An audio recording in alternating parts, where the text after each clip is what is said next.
What's UNCTAD's role in promoting the interests of developing countries in global trade? Thank you. So UNCTAD, United Nations Conference on Trade and Development. We promote development and growth in developing countries through trade, investment, technology, and all related areas. We do that through work on 3 pillars. One is we carry out policy analysis. We publish lots of reports on trade, investment for development. We do technical assistance and capacity building in developing countries. So we work directly with policymakers, providing advice on the best types of policies and measures to take in support of, in my case, as the investment division, on attracting international investment. And of course, we also service a number of intergovernmental meetings. We are a UN organization. We bring together member states and discuss all the relevant issues around development. What are the biggest barriers to investing in sustainable development? There are many barriers to investing in sustainable development. Let me just mention a few of the most important ones, right? The first big one, I would think, is the cost of capital in developing countries, right? Developing countries have risk ratings that are really not as good as those in developed countries. As a result, the cost of debt is much higher, and it is difficult to attract private investors to invest there. So that's one barrier that we face.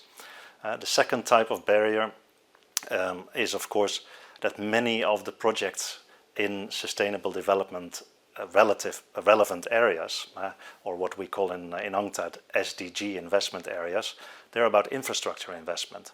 So they're about investing in physical infrastructure, in renewable energy, water and sanitation, hospitals, and so forth. They're infrastructure sectors, and therefore they are extremely capital intensive, right? And again, back to the first barrier there, the cost of capital is therefore a really important element, but also to attract investment in these areas, you need a lot of technical preparation.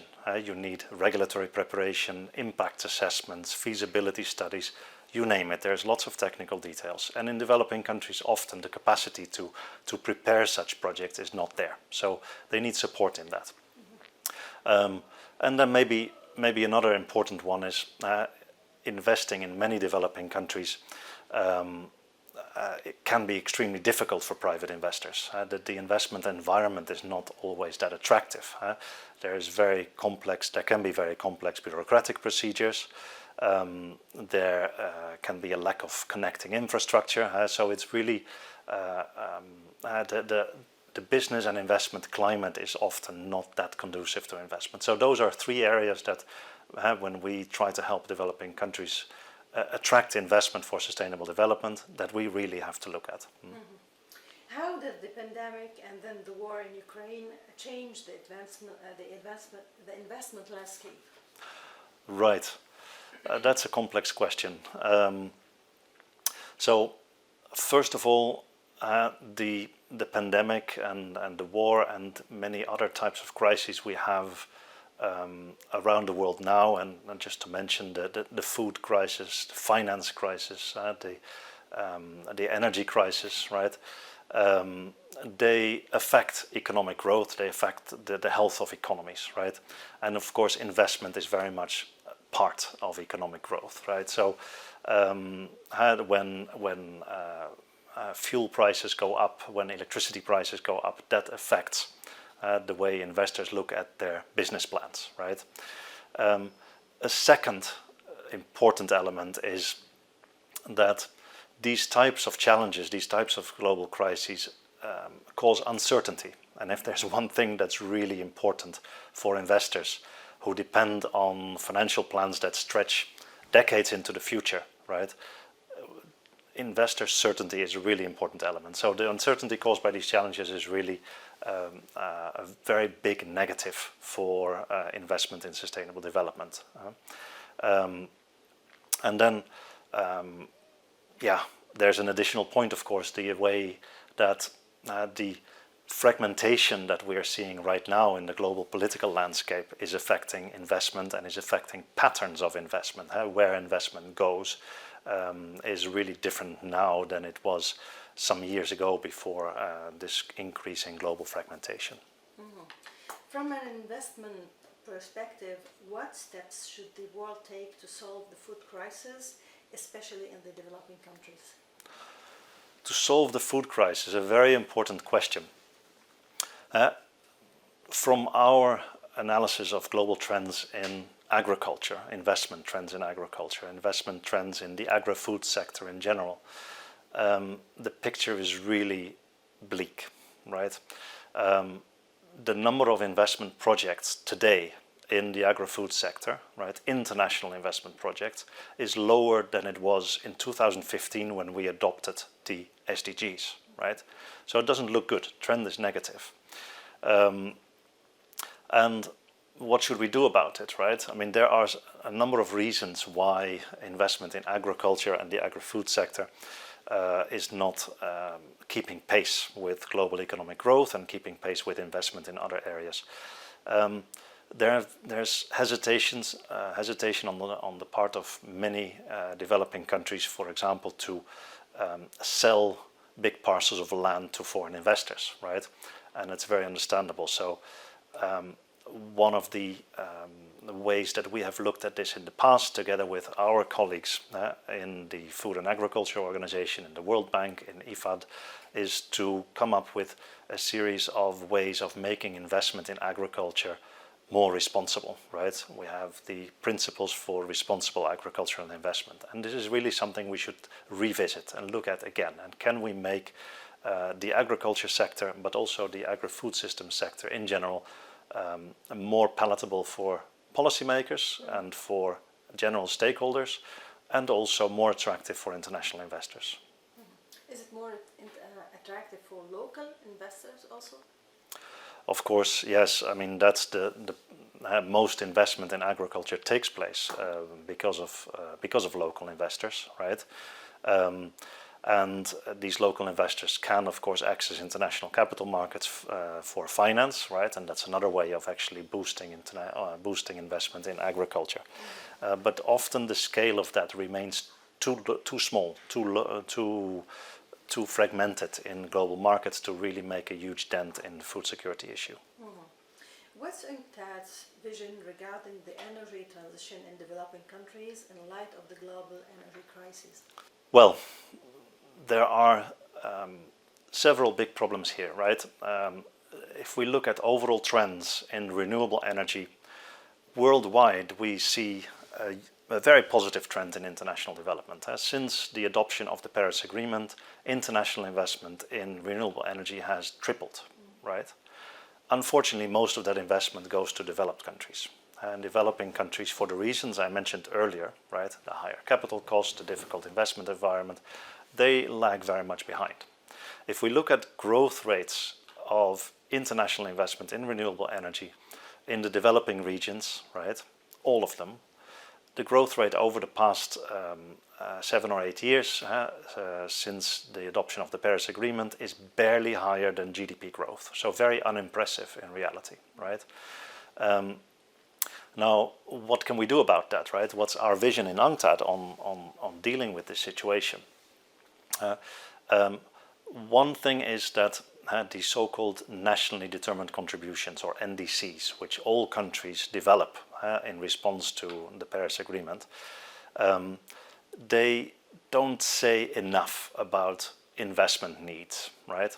If we look at 147 NDCs in developing countries, fewer than 40 of them specify investment needs in the energy sector in general, in renewable energy, but also in energy infrastructure, right? And less than half of that number actually says something more about how to attract that investment and what policies to adopt to attract that international investment that they need. So first of all, it is about putting more details into NDCs and in national energy transition plans to make it possible for international investors to see where the country is going, what its ambitions are for the energy transition, and what the role of international investment in that can be, and therefore what can be the supportive policy for an international investor. So I think that's a first one, right? Another one is, of course, I mentioned the cost of capital. For renewable energy investment, that cost of capital is especially important, right? Because in renewable energy, all the capital costs are upfront, right? As opposed to fossil fuel energy, right? Where the cost of generating electricity is basically through the fuel expenses throughout the lifetime of an investment. So it's a very different type of setup. Cost of capital is hugely important, and therefore international support, de-risking support to developing countries is critical, right? And then there is, as I mentioned earlier, for SDG investment in general, of course, again, for energy transition investment, it is super important to support developing countries in project preparation. The so-called project preparation facilities are crucial to make sure that they can create a pipeline of projects that are feasible for foreign investors to negotiate. In developing countries, investors often prefer to invest in mitigation and energy projects instead of adaptation projects. Why, in your opinion, and how can those countries solve this problem?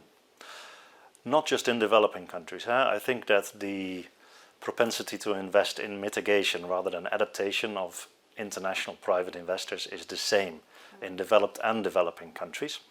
And it's simply because of the different nature of these investments, right? Mitigation projects are about renewable energy. They're projects that have a revenue stream, right? They are investable for private investors, right? Whereas climate change adaptation projects, for the most part, are the typical type of investments that need to be made by the public sector, right? Because they do not have a clearly identifiable revenue stream attached to it, right? Of course, there are exceptions, right?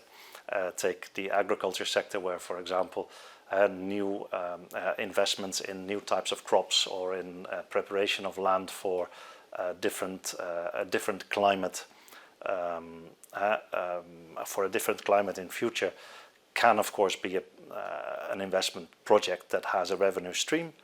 But for the most part, we're talking about raising seawalls or other types of projects where it's clearly mostly public investment that needs to play the lead role, right? Now, what can be done about this? I mean, maybe there are models that can be developed to make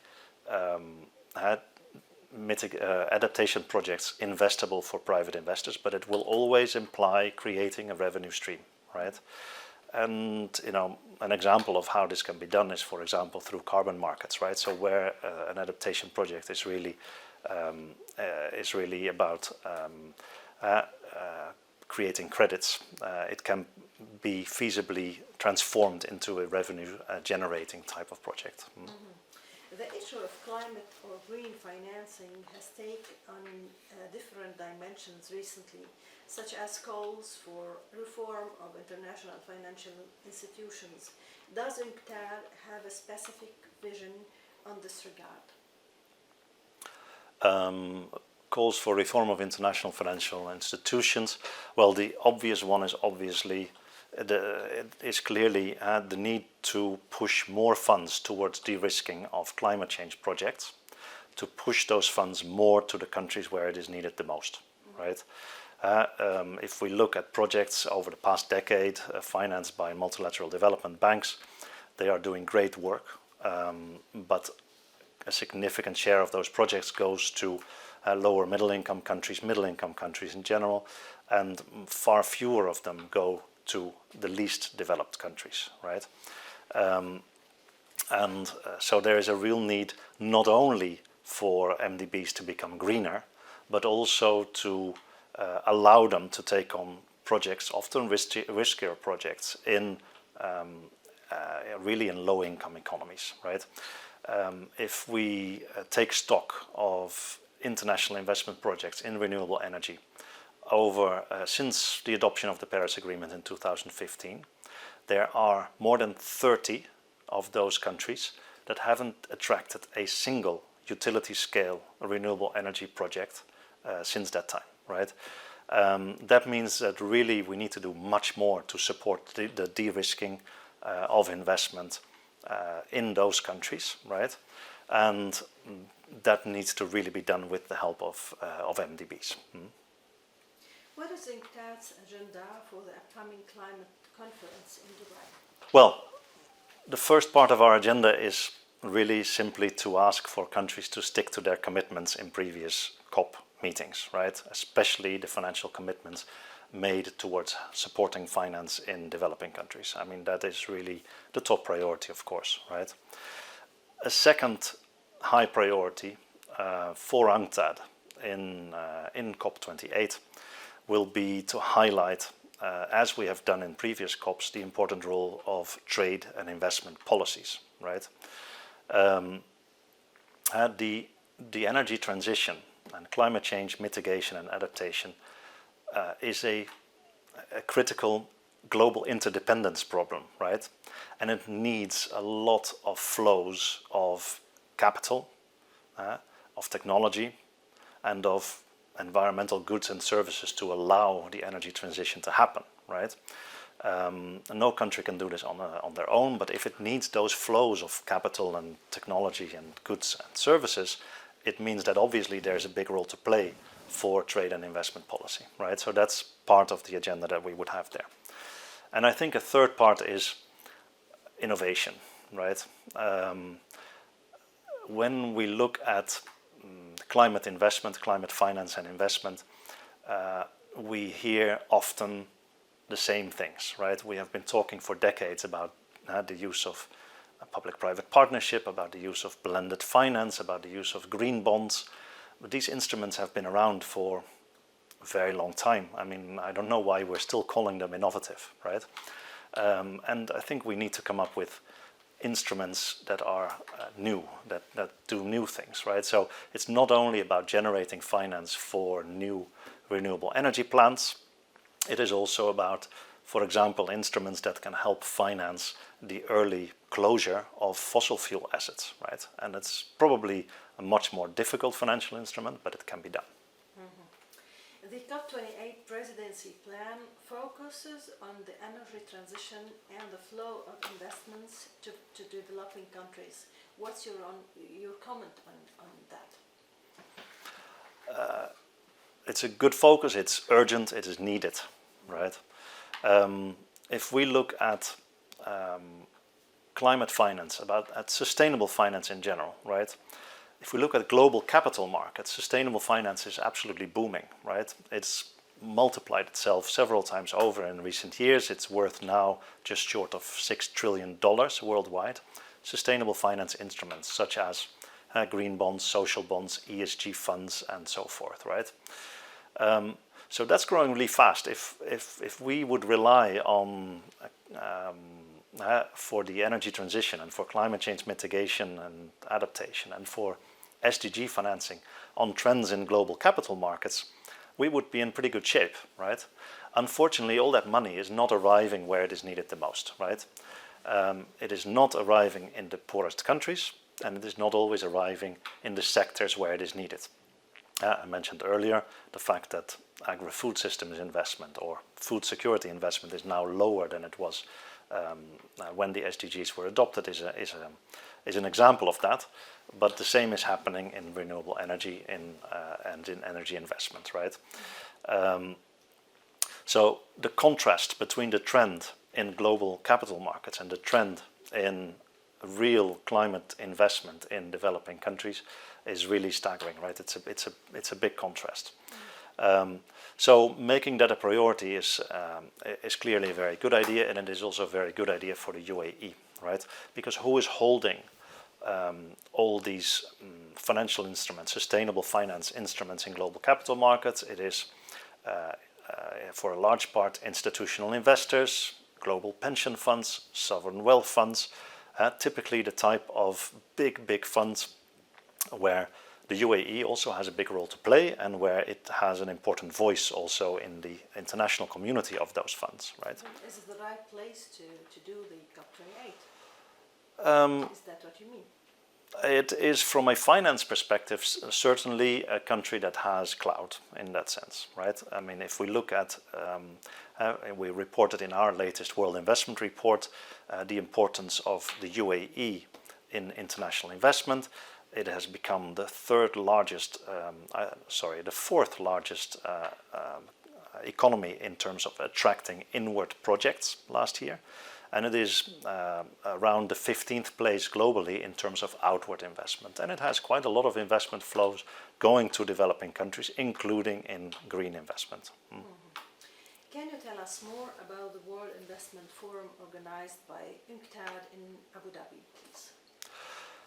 World Investment Forum, 16 to 20 October. It is the biggest international event on cross-border investment, on promoting investment for sustainable development in the UN system, right? It's an event with more than 150 different events over the course of 5 days, including many thematic events, but also including a big intergovernmental track with summits, with 3 ministerial meetings, with an ambassadors roundtable, drawing in also some intergovernmental conclusions. It covers many different themes, so it has tracks across all of the SDG investment areas that I mentioned earlier. So from food security to energy transition to investment in health to investment in sustainable development in general, right? That's the theme of the World Investment Forum. What results do you expect from the forum this year? We expect results across all its tracks. Right, so we expect very insightful discussions and inputs into other intergovernmental meetings and takeaways for national governments and takeaways for the Geneva Community on Investment and Trade, right, across the areas of sustainable finance, across the areas of investment in health, in food security, in energy and so forth. Sustainable infrastructure is a big track. So we have outcomes across the board there, right? But a very important track we have at the World Investment Forum is the Climate Finance and Investment track, which also includes the preparatory events for COP28. So some of the discussions preparing for the negotiations for COP28 on climate finance and investment are taking place in conjunction with the World Investment Forum. But of course also the UAE has another event on its event calendar for the next few months. That is also the WTO ministerial, right? So the connections we're making between trade and investment, the track we have on investment facilitation, which is a big discussion at the moment in the international trade and investment community, all of those will have connections to other intergovernmental meetings coming up. At the closure of the World Investment Forum, we're bringing all of these outcomes together. And with all of the heads of delegations, we are going to look at all of those, and ambassadors will decide what they're going to take home to capitals, what they're going to send to international organizations in Geneva for trade and investment policy making, and what to send to other intergovernmental meetings, such as the General Assembly in New York, COP28, and other meetings. What's your message to those parties, to the parties that will negotiate in COP28? What's my message? It's a good question. I think COP28 now is taking place exactly at the midpoint of the 2030 agenda, right? We're really halfway between 2015 and 2030, right? And I think we need a better half, a better second half than we played in the first half, right?